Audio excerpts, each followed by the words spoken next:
Essa casa tem até hoje, acabou virando um museu. Inclusive com as salas de estudo, que nos últimos anos o Leonardo da Vinci andou estudando por aqui. Tem uma passagem interessante, aqui quem está pintado nesse quadro, que está no museu nessa sala, esse rapaz aqui é o Andrea Szalay. O Andrea Szalay entrou também, o Leonardo da Vinci queria prorrogar aquela experiência que ele teve quando era pequeno. O André entrou pequeno no estúdio do Walt Disney, do Leonardo, e ficou 30 anos desenvolvendo junto com, fora mais a meia dúzia que tinha, inclusive as mulheres. Mas o Andrea Szalay, ele vendo aquela exuberância, aquela riqueza do Leonardo da Vinci, surtou. Simplesmente ele pegou alguns bens, porque o Leonardo da Vinci teve uma briga muito feia com ele, que ele pegou a Mona Lisa e desenhou a Mona Lisa pelada, sem roupa. Perfeita, mas sem roupa. O Leonardo da Vinci ficou muito ofendido.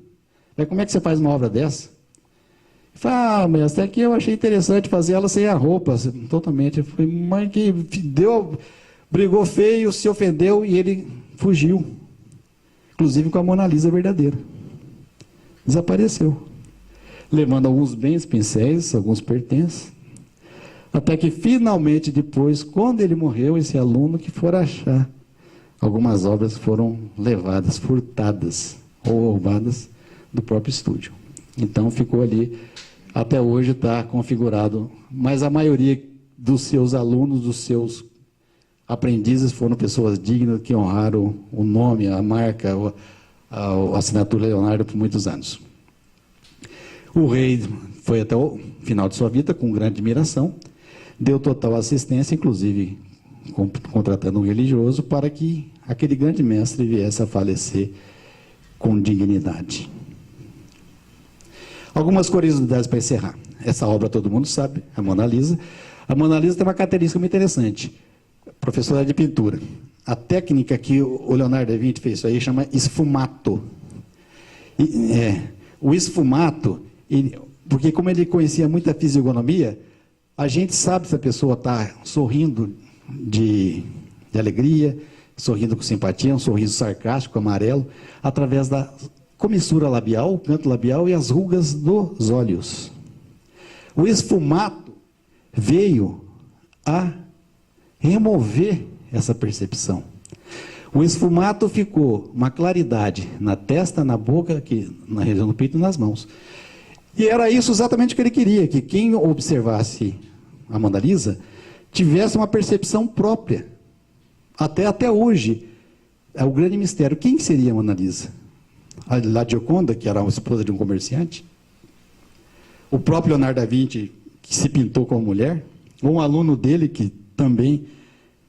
E agora, interessante, fizeram uma pesquisa, ela está com um manto, levemente, uma renda negra sobre o corpo, que as mulheres na Itália da aristocracia, quando eram mães, quando elas tinham sido, ou foram mães, quando é mãe há pouco tempo, mãe nova, elas usavam esse manto como um diferencial, comunicando à sociedade que a nobreza estava sendo perpetuada, através do seu filho que nasceu. Então, era uma característica interessante. Isso aqui foi uma descoberta que existe que não, a olho nu quase não consegue ver, mas tem um manto, uma rede muito leve aqui. Outro detalhe importante é que o relevo também ele colocou diferenciações, ele colocou diferenciado para quebrar a harmonia, para não se roubar. Quem tiver um dia uma experiência mística, olha fixamente no olhar da Mona Lisa, que vocês vão ter umas percepções diferentes. Uma vez de madrugada, estudando em casa, não tão madrugada, mas tarde da noite, e eu comecei a fixar os olhos muito na Mona Lisa e veio uma sensação muito estranha, dá uma percepção, é uma energia espiritual, não sei o que tem nesse olhar, que a gente percebe algumas coisas diferentes. E não foi nada sugestivo, não. Foi percepção mesmo. E um detalhe também aqui, terminando já quase, o canal de Bósforo, na Itália, o rei, o sultão, pediu para o Leonardo que fizesse uma ponte para atravessar aquele canal. E esse projeto ficou guardado durante 500 anos. Até que em 2001, desse projeto, pertinho de Oslo, na Noruega, fizeram exatamente a ponte que Leonardo da Vinci projetou, com a mesma dimensão. Então está aqui uma memória viva de Leonardo da Vinci, um homem que viveu na Idade Média para moderna. Hoje, no século XXI, está aqui representada a sua capacidade, sua criatividade, a inteligência desse grande ser humano. E vamos agora, essa é para final mesmo, a última ceia tem uma passagem interessante. Logicamente, ao olho visto aqui, ela tem percepções, profundidade que dispensa sem comentários. Afunila lá para o relevo, tem um relevo no primeiro, no segundo, terceiro plano. O que Leonardo da Vinci quis colocar aqui, que é o momento que Jesus anuncia que o seu fim está próximo. Os 12 apóstolos tiveram, segundo Leonardo da Vinci, cada uma reação, e ele sempre dizia, o homem fala mais com as mãos e o gesto do que com a boca. Alguém pode dizer, falar assim, não, mas eu gosto muito de você. Se alguém tiver uma percepção da posição que está o corpo, ou as mãos, a entonação, a postura que ficou, está para dizer se isso é verdade ou não. Estou dando exemplo e outros também. E como eram 12 e ele era profundo estudioso de astrologia, colocou em cada apóstolo uma característica do signo através da leitura corporal. Por exemplo, o primeiro, Tiago, Aquário, a característica de uma visão. Ele está com as mãos sobre a mesa, tendo uma visão de tudo que estava acontecendo. O aquariano tem uma visão, segundo o Leonardo da Vinci, o estudo que ele fez de astrologia, que é uma visão diferenciada. Depois, André, Capricórnio, responsável. O que diz a mão? Espera aí, gente. Vamos resolver da melhor maneira possível para não fazer bobagem aqui. A nossa decisão é muito importante. Ou seja, a mão está aberta para o diálogo, responsável para que as decisões sejam o mais coerentes possível.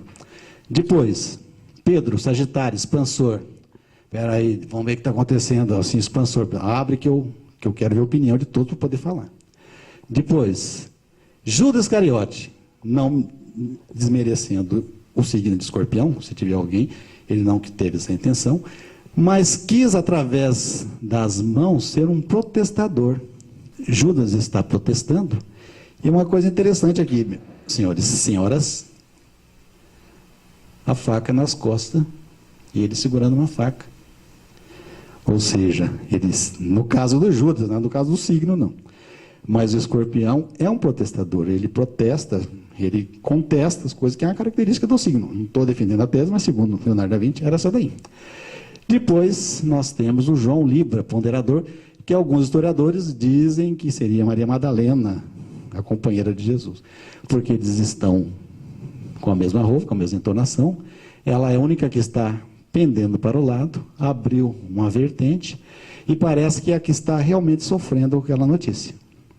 Isso é uma possibilidade também, mas aqui está caracterizado como João, Libra, ponderador, ela está ponderando daquele momento que está acontecendo. Depois nós temos aqui Tomé, Virgem, o crítico, através das mãos. Pode ver se alguém dá opinião assim, ó.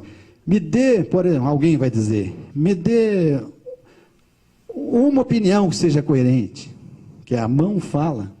Eu não ia falar, me dê uma opinião que seja coerente, não ia falar dessa maneira. Fala, me cita uma vez que você fez isso. Pode ver, a mão fala mais, o gesto fala mais que as palavras. Depois aqui nós tivemos também Felipe Câncer, colhedor. É o signo da doutora Silvana. Leva para si, para o coração. Colhedor, decide. Por coincidência ou não, é exatamente a maneira que a Silvana é. Leva tudo assim para o lado, é a mãe, é aquela que abraça. Depois vem Tiago, Leão, peraí, expansor, peraí, gente, a postura do Leão. Deixa que eu resolvo isso aí, peraí, deixa que eu resolvo, o Leão, o mandão. Depois vem também a característica de Mateus, esse é o meu, é a interação, é o 2 em 1. Ele está ligado no que os apóstolos estão falando aqui, porém sua mão também está ligada no que o resto está falando lá. São duas pessoas dentro de uma só. E aqui, quase acabando, Judas, o Tadeu, que é o touro. Realiza lentamente, o touro gosta de ver o terreno para poder resolver a questão. E, finalmente, o Simão, Ares. Vamos lá, gente, através da mão. Vamos resolver isso? Ninguém vai falar assim, vamos resolver isso? Olha a diferença do gesto. Espera aí, vamos resolver isso aí? Eu estou disposto a resolver. Olha como é que a mão fala. Se tiver um surdo, através das mãos, ele consegue ver que a pessoa, pelo menos, qual a intenção que essa pessoa tem. Partindo para o próximo. Essa é muito confundida, que não é uma pintura, é um painel. Esses dias eu vi um fora muito grande, num site, dizendo que a tela, na última ceia, estava no Museu do Louvre. O original foi pintado na Igreja Maria della Grazia, em Milão. Isso aqui passou por algumas guerras, passou por algumas situações. Leonardo da Vinci, por sua curiosidade, ele pintou isso aqui diferente, porque antigamente era comum pintar numa parede úmida para que a tinta fosse impregnando conforme o cimento vai secando. Leonardo da Vinci ele inventou uma técnica nova, ele passou um gesso, pintou seco, para que a tinta ficasse brilhante, e realmente ficou. Só que conforme foi descascando, a pintura foi deteriorando. Foi uma teimosia dele, conseguiu, por um lado, mais beleza estética, só que a durabilidade foi indo. E passou por uma ideia genial também, desculpe, dos padres aqui da igreja, fizeram uma porta aqui, ó, no pé de Jesus e alguns apóstolos. Olha o tamanho da porta, cabe quase que um em cima do outro. Poderia ter feito essa porta até aqui, que passaria um. Mas fizeram uma porta enorme nessa parede, descaracterizando a obra. Mas está em teto, graças aos deuses, uma obra-prima, uma das obras-primas. Interessante que Leonardo da Vinci deve ter pintado aproximadamente quase 1000 quadros. E hoje, existe apenas, em pé, 15. Muitos foram deteriorando, estragando, acabando com tudo. E aqui, esse aqui é o último. Uma passagem interessante. A anunciação do anjo Gabriel para a Virgem Maria da vinda do nosso Messias, do Jesus. Aqui, muito interessante, é que esse quadro já tinha sido pintado por outro pintor, Frangélico, italiano, mais ou menos uns 8 anos antes. E nesse momento, o Frangélico, ele caracterizou, por exemplo, a Maria, ela está numa situação fechada, submissa, assim, ou seja, acanhada. O anjo também com a asa caída, parecia que estava mais dando uma notícia ruim do que boa. Mas é que o Frangélico, ele veio da Idade Média, você vê a diferença já. O Leonardo já estava ali no alto renascimento.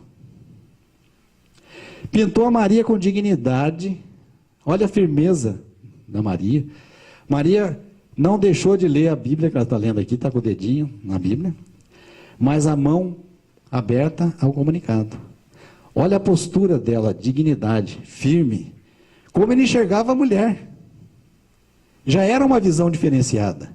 Ele enxergou a Maria, a mãe de Jesus, com o ventre aberto, pronto para essa gestação, pronto para a missão que ela teria, com firmeza, com dignidade, com inteligência, que é uma mulher que estava se informando, estava estudando, com a mão, e por sua vez também deu o ar ao anjo, que foi uma notícia breve, que ele já está com a asa içada, pronto a se retirar. Pô, a mensagem é essa, assim, assim. Essa é uma das grandes obras que Leonardo da Vinci deixou para a humanidade, que nos contempla muito. Só volta um pouquinho, deixa eu só ver um detalhe que faltou aqui, muito interessante. Na Bélgica, a Universidade de Belas Artes da Bélgica, através de uma parede de raio-x, eles fizeram um amplo estudo dessa obra aqui, para estudar o que Leonardo da Vinci usou, a técnica que ele estudar as cores. E ele, simplesmente, no raio-x, esse anjo some, desaparece. Fica o quadro todo e esse anjo some.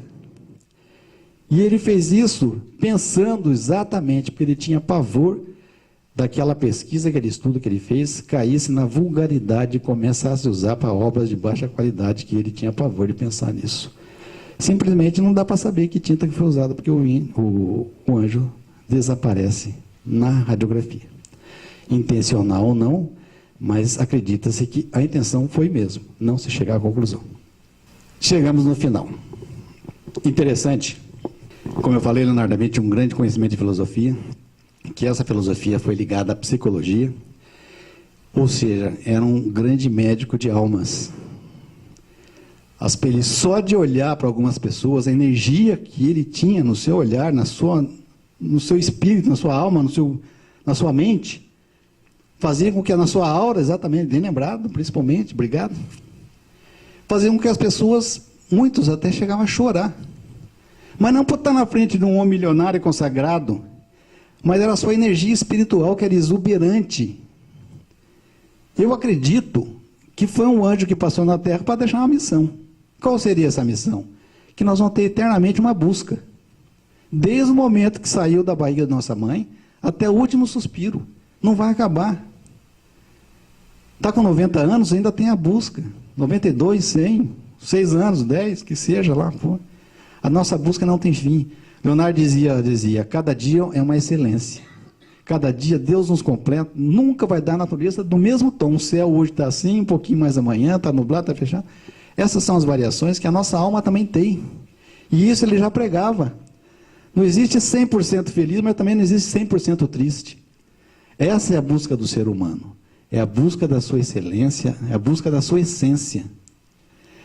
E nessa passagem, o Leonardo muitas vezes deixou frases escritas, pensamentos escritos. E uma que me despertou muita atenção, por ser tão simples, mas tão bela e tão forte. Ele escreveu: as mais lindas palavras de amor são ditas no silêncio de um olhar. Leonardo da Vinci. Obrigado, gente.